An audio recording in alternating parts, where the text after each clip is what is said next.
point in putting it off any longer, as you all want to know the answer to the big question. If you moles do not like each other, how do you exist as a species? And I must admit, sometimes I have to ask myself the very same question. We like nothing better than our own company. It's great. No need to tidy up, get up when you like, and no need to share all those yummy scrummy worms we find. But, as you know, there are millions of moles on this little island you call the United Kingdom. So, how do we continue to multiply if we don't like each other? To survive as a species, we have to meet with another mole, and in my case, it has to be a girl.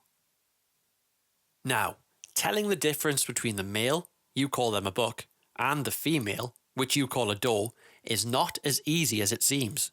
Well, it is for us, but if you were to put two moles the same size side by side, you would struggle to know which one is which. So, I have two friends here to help me, Freckle and Molly Parton.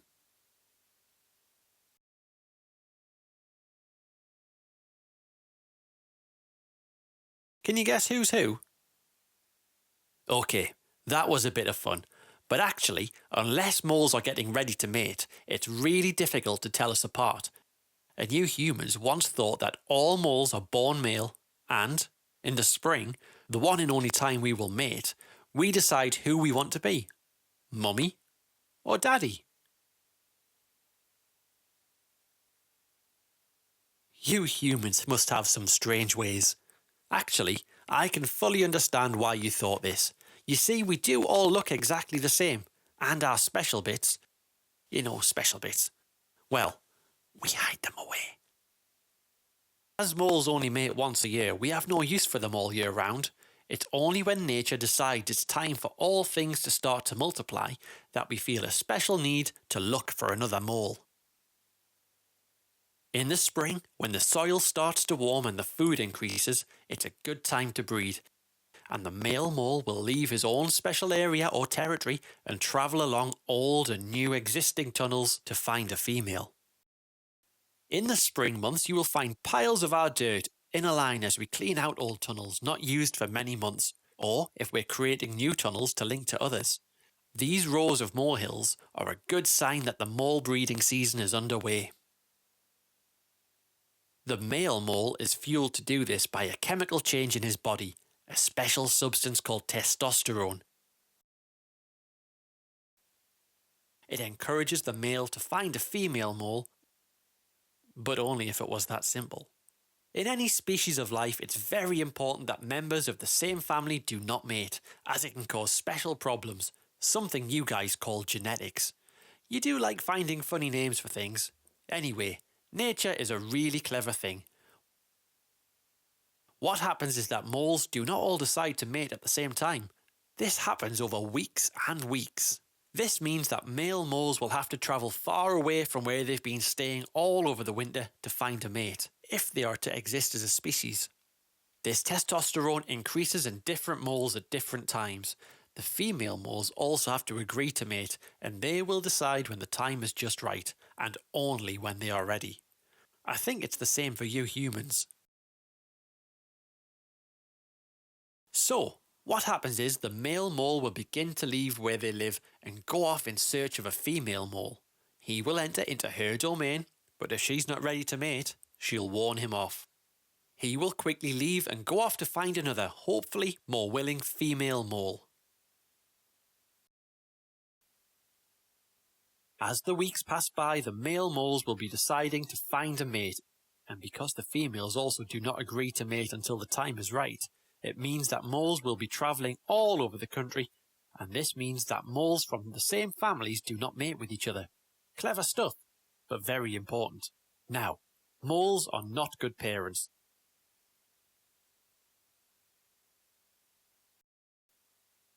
The male mole, having found a female mole and mated with her, will not stay and help to rear the litter of kits.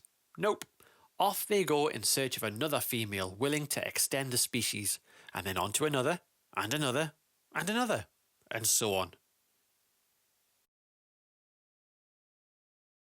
Now, the girls may not find this very fair, but it does ensure that all the females are pregnant from different males over a wide distance, so the strain in the mole population remains strong and widespread. All in all, to be fair, it works. The male moles, having exhausted the levels of testosterone and their work done, will amble back to their original territory, or maybe find another, better place to stay. For the female mole, it's a different story. Having mated, and now with new baby moles on the way, they must plan and provide for the new mouths to feed. A litter of moles will average 4, so more digging of tunnels to find food for herself, and the weaning. That's another fancy name you use, which basically means teaching the moles to stop feeding on their mother's milk and to accept and eat the food that they will depend upon for the rest of their lives. The female mole will give birth after just 28 days, and the new tiny pink mole will depend upon mum's milk until they are large enough to leave the nest provided for them and fend for themselves. Now, I said moles are not good parents, and as if not having the male mole around to help with things, the female mole is not much better.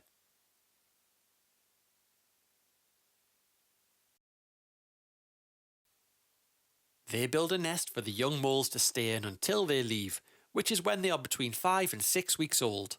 The female mole, when she was building more tunnels to find extra food, will have collected loads of extra worms, and having bitten them to slow them down a bit, stored them in the special chambers or worm larders.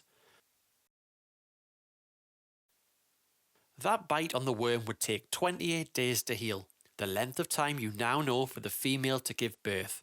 How clever is that?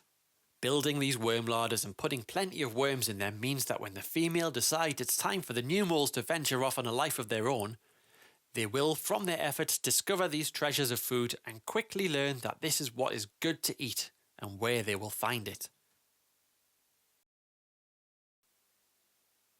They will not stay, as the need to find more and more food will force them to expand out further and to face the perils of life as a mole. They will meet aggression from more dominant moles should they stumble into their territory, or even that of their own mum. With the breeding season over, the instinct to remain alone returns, and the moles must avoid the dangers of life, the predators, the desperate need to find enough food, the struggle against the season changes, the cold, the dry, the wet, and when the next spring comes around, they'll have to do it all over again.